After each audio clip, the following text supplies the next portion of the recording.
All right, howdy team. We're here today with Andrew Elliot from RenoMasters in Dunedin. Hey Andrew, how's it going, my man? Good man, how are you? Yeah, fantastic. Really enjoying this time. Like what we were just saying, time to reset personally, get clear in business on, I guess, what you should and shouldn't be doing, and get my my daily structure in place with my two boys, taking them to the park for exercise in the middle of the day. And yeah, I've just found it a really invigorating time to step up as a leader, bring the team together, rank who's performing well, what systems are serving me, what isn't, and then really place us well to springboard forward. How have you found it? And what have you done differently during this time with your team with this extra, I guess, breathing room? Well, I guess, like you take this as an opportunity. We don't often get given 4 weeks of subsidised pay in a business world to go and sort out your business in the back end. Look, to be honest, mate, we've just been smashing it for the last 3.5 weeks or 3 weeks. We've just been working on our accounts, working on our systems, working on checklists, talking to the guys. We've been coming to the office admittedly around about 8:30, so we're not early starters, and we sort of try and sneak out the door at 5 o'clock, which is a pretty unusual for me. But no, look, we've been busy. We've made phone calls to our. We've made it really, really clear that we've made phone calls to our owners, just checking in with them, securing, just making sure that we're all on the team. We're talking to the guys about doing a 6-day startup week when we come back, just awesome. To get the workload. That's one of the things that I've seen is that your social media is supporting your that you're still in action, you're still working, you're still able to meet clients. What are you doing specifically around meeting with clients? So you're doing Zoom meetings for existing jobs. How are you structuring those? What are you doing with start dates? And then how are you keeping your team engaged? Yep. Look, I'm loving this Zoom. This Zoom is a real face-to-face, quick, low-cost, short, sharp meeting. You get do exactly this. You get the feedback. You get to see the people. You get to see the body language. You can tell if they're starting to squiggle or not. Our job has really been to make sure that we've got the confidence with our team, and our confidence with our owners who have either signed up with us, we've got money in the account, or they're going to be thinking about signing up with us. Some of them are obviously concerned about their jobs. Some are concerned they're not obviously risk takers and they're just a little bit conservative. And so it's our job just to sort of touch base with them on a weekly basis and just kind of talk to them. At the end of the day, talk is what we've got, our best asset right now. Yeah. And I think you mentioned a point earlier, what a lot of building company owners don't do, but they should do in their marketing disposal, is mention that they've got a separate trust account that people's deposits are being put into and that all their progress payments are being put into. So you can be sure that Andrew is not going to run off on a holiday to Jamaica or going to go under or whatever, and your biggest investment in your life is still safe and secure in this trust account. It's something that I communicate regularly, and I wish, it's a great marketing advantage to have. Yeah. Look, I just put myself in the seat of the owner. Do I like doing business with this guy? Do I like the way his company looks? Do I trust what he's saying? And what he's saying, is he following him with action? And we send an email out from our lawyer saying, hey, if you wanted to put a deposit in, this will be put into our trust account. We hold it in trust, and it's there purely for the purpose of moving forward. Hey, look, it's there. If they were unhappy and these circumstances change, we're going to release it. We're not dead set on it. But it's allowing the customer to know that when we come out of the blocks, we're going to come straight to them because we've got money in the account. We can pay the bills. Away you go from there. So 100%. And also reassure them, hey, we've got lots of work on, and to prioritize your job and ensure that your job is one of the key ones that we devote our A team to. This ensures your job begins on this day, funds are locked in, etc., etc. It's been a great closer. It's been a great closer on deals, to be 100%. Fair. Yep, 100%. And what do you do with regards to your team? So what are you doing with regards to project management and QSing during this time? Are you still pricing jobs or anything that you had accrued at lockdown stage? So we're just in the process of bringing on a QS gentleman, and we've been outsourcing that for a little while. I've been doing a little bit myself. We had a horrific number of inquiries. We got up to 145 jobs on the board that we were quoting for, or we were looking at. So it just completely got out of control, and they were from a $4,000 front door replacement right up to a $535,000 extension. So we specialise in the renovation world, and it just really opened the doors. We'd been doing a lot of marketing. We first year we really sunk a lot of money into marketing, brand awareness, all that sort of stuff. So it really paid dividends, but unfortunately it paid too many dividends, and it just got completely out of control. That we had to say no a few times, which is obviously not enough vocabulary to say very well, but there are some jobs that we just couldn't do. So in the meantime, from that stage there, we just really put everything on hold and just went, righto, let's take this opportunity right now in this business, and if we were going to start again today, how do we want this business to look going forward? Awesome. So does that mean we move people into different seats? Do we put people in different roles? Do we still need a QS? Do we still, need one foreman, one job for all the jobs, or do we look at actually putting foremans into each individual? Because we've got 3 gangs that we work with. Yeah. So we kind of really had that discussion, and we've had weekly meetings with the guys. So we had 2 weekly meetings. So we do a Wednesday at 10 o'clock, and that's with the group.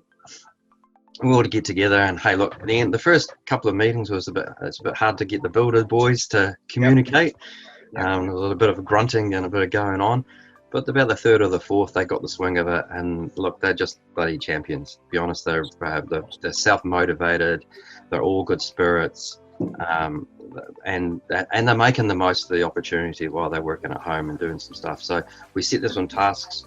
What tasks have you set you guys? Because with QS, the project manager, and your office team, that's a lot more straightforward, ongoing stuff. And there's been a lot of discussion in the members' Facebook group around tasks for have your builders doing. What tasks have you got your builders doing? So we reached out to the Master Builders Association, so they put a course together. We went to the Hazard Co, and they put a course together. So the guys have been linked into the Hazard Co, Master Builders. And there's one other then I was trying to remember who we used, and QS Red QS was another one that we did, a training course. So basically but not only those tasks, and it was a bit their own reading tasks as well. They know what they need to do. It might be a book, or it might be cut down the tree in the backyard. Did you do a skills assessment, or at any stage are you looking at, okay, these are my 3 gangs, these are my 10 guys. Bob is a bit deficient in one of the foremen in being able to read plans. John, who is a hammer hand or an apprentice, wants to become a foreman. Here's what he needs to do, BCITO, or he needs to be getting better at finishing off and doing exteriors. Or how do you work out, have you gone to that level? No, to be honest, no, I haven't. And that's something that obviously you'd need to do with a one-on-one review. We just did reviews probably 2 months ago before the shutdown. So we kind of a bit familiar with what they wanted to do. They had their own task. At that stage, I had a foreman who was looking after the gangs. We've now moved away from that one foreman into individual gangs. So it's probably a good time. In fact, my mission this afternoon, if not tomorrow morning, is to reach out to guys individually and just have that sort of one-on-one meeting, because we're going to come out of the box very shortly. I think it's not too far away, and we need to start planning. So this week is about jobs on the board, who's going to be in the right seat for the job, who's going to be the foreman on that job, how we're going to come out of it. Are the vans ready? Are they all clean? Or are all the batteries all charged? All those sorts of things. We're just having that discussion about over this next week for next week following. Awesome.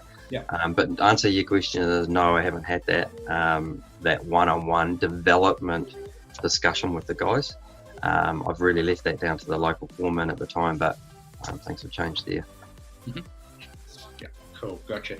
Now you mentioned one of the key things that you've done is you've invested heavily into marketing, and it's paid dividends with 143 jobs to price and to quote, which massive. Days. What would you say? What was I thinking?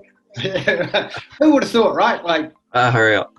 Yeah. Do marketing, you do it right. You position yourself as the surgeon. Your social media, your website, your branding, your everything screams professionalism. We're here to help. We'll listen to you.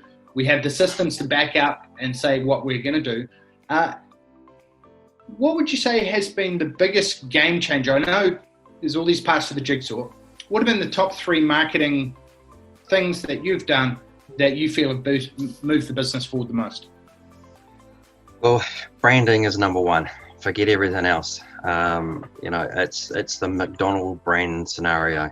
Whatever you do, you can build the best burgers, you can build the whatever it is, but at the end of the day, people recognize the brand. So you build the brand. We picked a brand or a name that was relative to what we wanted to achieve and what we wanted our business to look like. Awesome name, and I love the branding. It's brilliant. And it's a franchisee name. There's potential there that can be tapped into it at a later stage. But the first things, the rules are really is visual. Well, the people who are doing business with us are people who live in the streets that we're doing work with. So we put a sign up. We make sure our van's a sign written. I'm real stickler on a clean van. Just make sure the van is clean. And when the guys are driving it, make sure they're smiling and happy and they're actually feeling like they're part of, they're looking good. Uniforms is a big, huge part of it.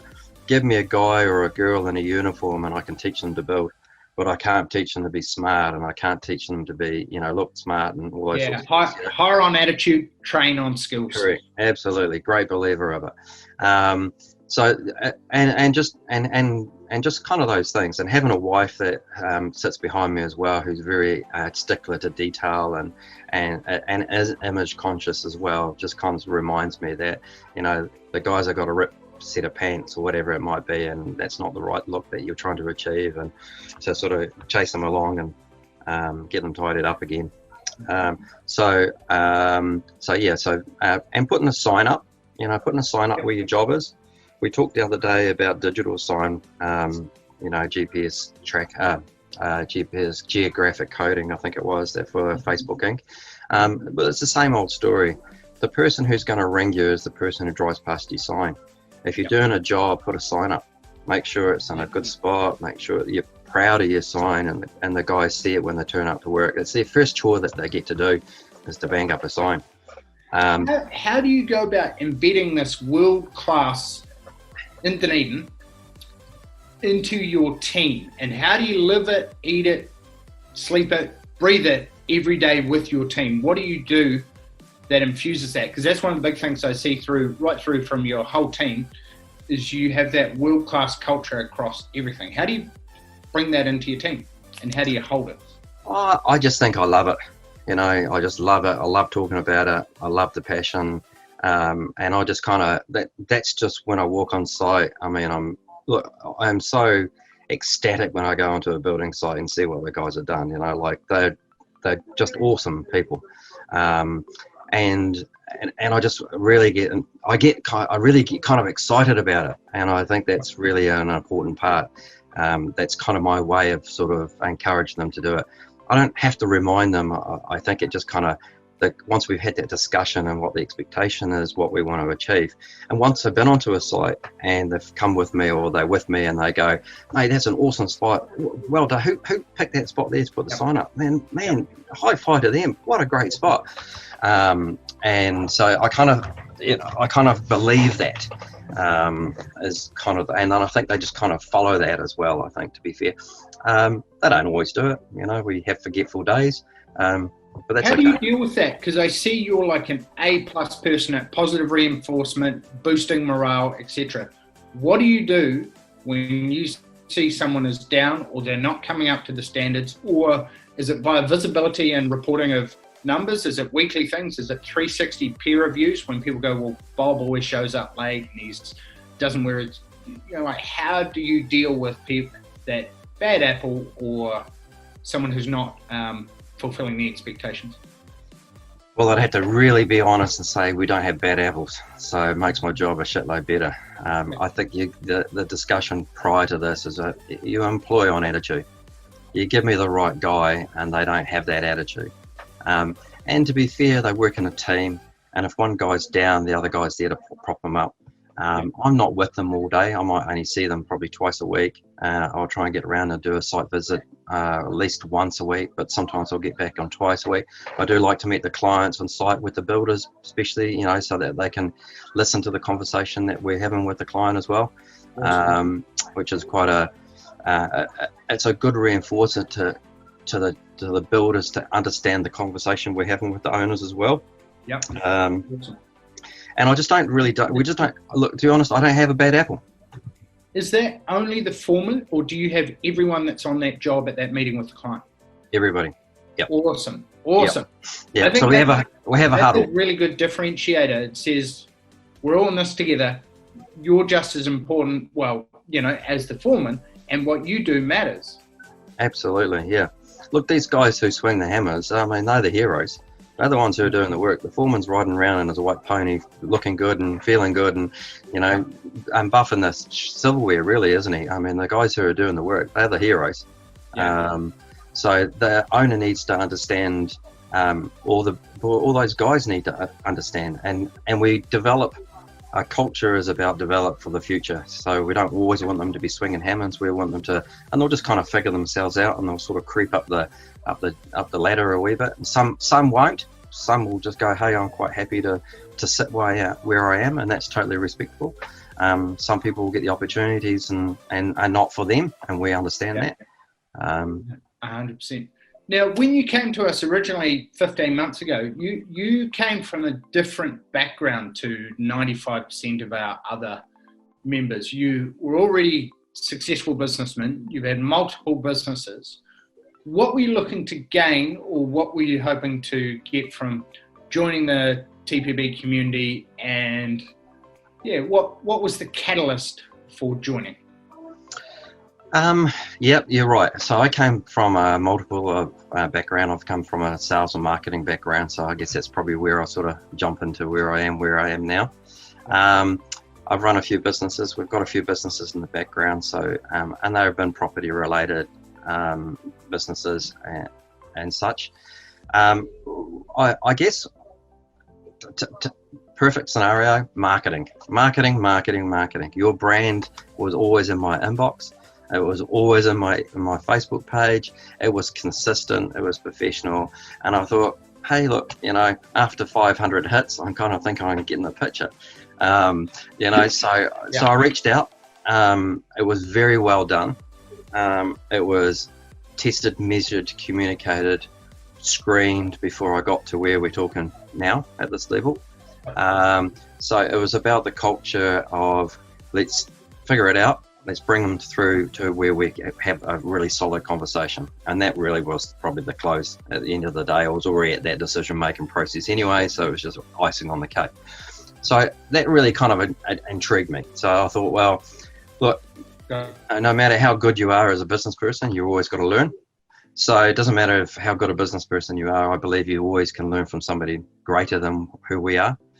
And I was just really looking for to talk the business of building, understanding the logo, lingo, understanding, rubbing shoulders with builders like builders. And that's really what I was looking for. I was looking for checklists. I was looking for different ideas. I'm not restrictive in my way of thinking. I'm open to opportunities. And that's really what I was exploring with the professional builders. It certainly gave me some great insights and some jobs. And different ways of thinking, which we are doers within this company. If we see something, we'll and we'll do it. One of the biggest things that I've seen is that you've taken 5 years worth of work and got it done in 12 months and really smashed it out. What have been the 3 things that have moved the needle most, and what's allowed you to work through the program and smash out 5 year stuff, whereas a lot of people kind of stay doing what they've been doing as opposed to just getting it done? And I can see, like, Yeah, you've had epic results, and I put that down to your ability to execute quickly. Look, you just don't get hung up on detail. You know, at the end of the day, you can get somebody to teach you, and they can go 1, 2, 3, 4, 5, and then you do that, and that's fine. Sometimes those 5 steps don't always need to be there. Sometimes you can fast execute, and as long as you've got the picture, and I guess business is about the big picture. It's about having a vision of where you want to drive the business to and how you want it to look. Forget that we're builders, forget that what we're doing in our day-to-day lives. It's about what do we want our business to look like, and that's what we do. As we look at those maybe those 3 things that you talked about. We'll talk about the wow box as a particular one. Mm-hmm. We went, wow, the wow box is an easy one. It's an easy one to kind of get our heads around. And you know what? When we said the wow, everybody got wowed about it. You know, it was kind of the right one to get going. Yep. And so we all run around and we wow at everything. And within 3 weeks, we had that wow box out. Boom, pumped out, done, branded, brochures done, booklets made, because the pressure was on. Let's get it out, and then we started firing back. We probably sent out around about 20 to 30 a space. We didn't really get a hell of a lot of feedback from them, but when we went to the meetings, all the other competition stuff was in that box. Yep. So we didn't get the direct we didn't get the great, oh wow, thanks for the book or the box or whatever it was. But when we did there and they got their box out and they said, right, show us what we're up against and can we earn your business, they pulled out the other quotes from our wow box. Yep. So that was really cool. So we just implement. We just do it. You know, we implement very quickly. Awesome, love it. So yeah, that's a massive one, shortening the time between learning and execution. What have been your results? So if you look back 15 months ago, what was revenue like? What's it at now? What was margin like? What's it at now?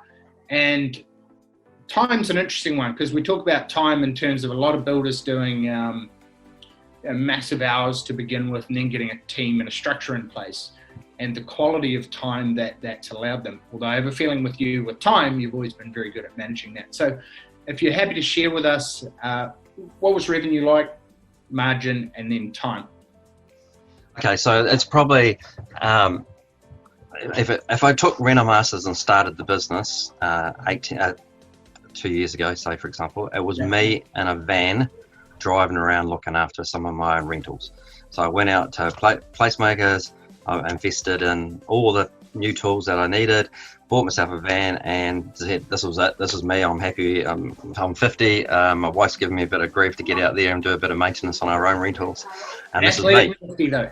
50 and then I'm going, and I went out for lunch with one of my mates, and he goes, Andrew, he says, I'll give you 6 months. Honestly, I'll give you 6 months, and you have builders, and you'll be bloody doing something. And I go, no, I won't. I'm very happy driving around in my little van by myself.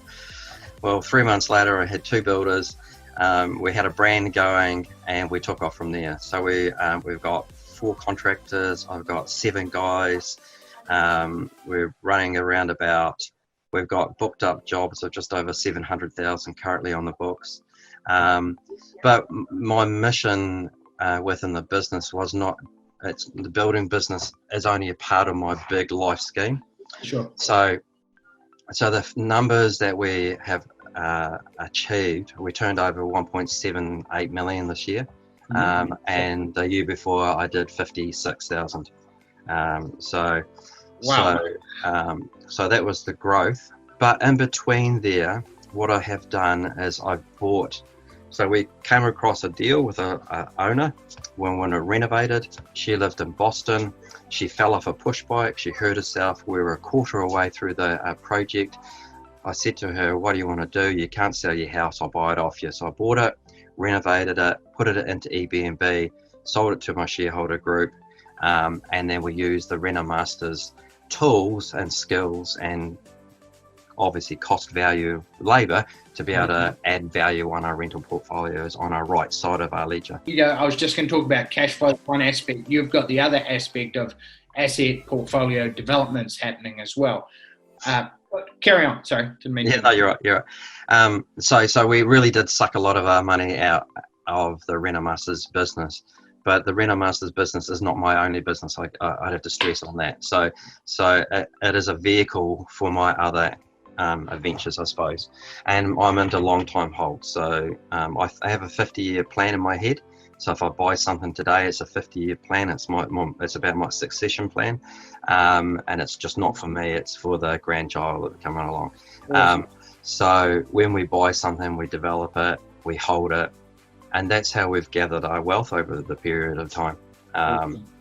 So the RenoMasters was set off this journey. It's been an exciting journey. It's been busy. I'm a busy person in my head as well as being busy.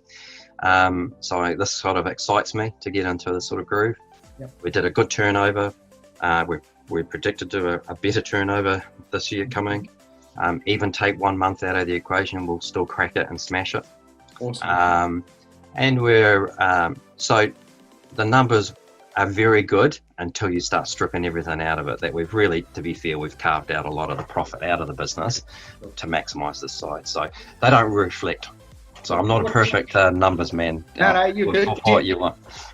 What's your margin running at, and how many hours would you do in the business? Look, I'm a busy business. I do a lot of hours, period, sure. Because not only the RenoMasters stuff, I do also other stuff as well. But business excites me. Business is what I've done all my life.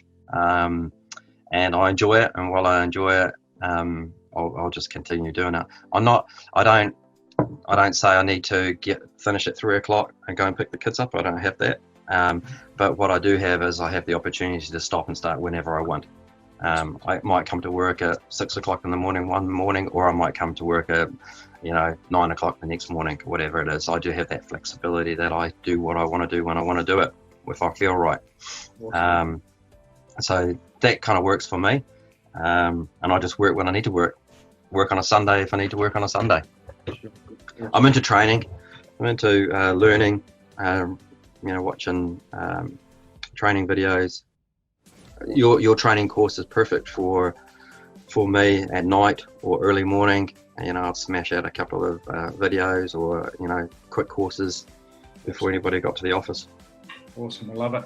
Where do you want to take your business? Where's the RenoMasters property management, portfolio investment? What's the grand master plan? Because I'm massively excited because it shows what people can do. Whoa. Are we talking franchise, or are we talking property development, or what are we talking? Well, we've got a wee franchise. This is my early morning mental thinking or strategy thinking. I just stumbled across a New Zealand map and I went, that would look quite good with a couple of brands all over it. Yep. So I identified Central Otago as my first hit.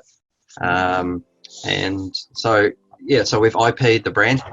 We've got the RenoMasters Otago, RenoMasters Central, all those things all set it up. So that's kind of my exit game. I've got on my board here the 7th of November 2026 is my exit date out of the RenoMasters actual business side of it, and then to run into the branding franchise, if that's what I want to do. And I guess that's probably what the picture I put in front of these guys. We've just started up a kitchen division. So I've got a lady who is an installer. She's a salesperson. She's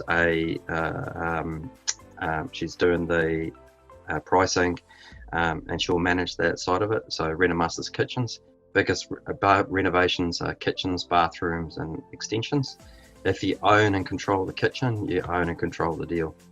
Too many builders will turn up and they'll go, you just go and organise the kitchen and we'll put it in for you, and then all of a sudden somebody will sneak in and get the deal from underneath them, and they don't even know they've gone off to something else. So there's good revenues in the kitchen side of it, and to be honest, I was kind of a bit disillusioned with the kitchen suppliers in town. There's probably only 2 or 3 are good ones, and they're hard to get, and they're good because they're hard to get. The rest of them were kind of average, so I went, well, to hell with it, I'll do it myself. So we've got a furniture truck, we've got that brand of bathrooms and kitchens coming out soon, and that division will start running. And then we're looking at a painting division, jib stopping painting division. Kitchen masters, painting masters. Yep. Love it. Yep. Awesome. So we're effectively a one-stop shop. And if you think you're managing a team of people, then you've got another team of people to manage. You just use the same equation. You're managing builders, you're managing property managers, you're managing, at the end of the day, people are people. Spend the time, listen to them, and then just kind of give them a vision of where you're going. And look, the guys say things to me that kind of, they might say, oh shit, we shouldn't have done that or whatever it is. But I never hold a grudge. My shoulders are pretty bloody solid. I'll move it on very quickly, and I'm never one to kind of go, I never dwell on the past, because there's no point. You've got to keep moving forward, and you just, brush it off. Customers get a bit anti or whatever it might be, brush it off.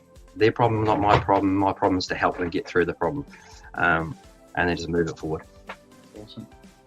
I love it, Andrew. I love your the business perspective you bring, your enthusiasm, your drive. You're such a good dude. You've accomplished so much, and yet you can just see the snowball is gathering momentum. It's rolling down the hill and it's picking up pace. I love it, and I look forward to following closely and seeing your success in the near future. Oh, thanks, Ben. Appreciate it. Awesome, brother. All right, thanks very much for your time. This is going to be an awesome interview for people. Okay. Appreciate it. All the best. Cheers, Andrew. See you, mate. Have a good day.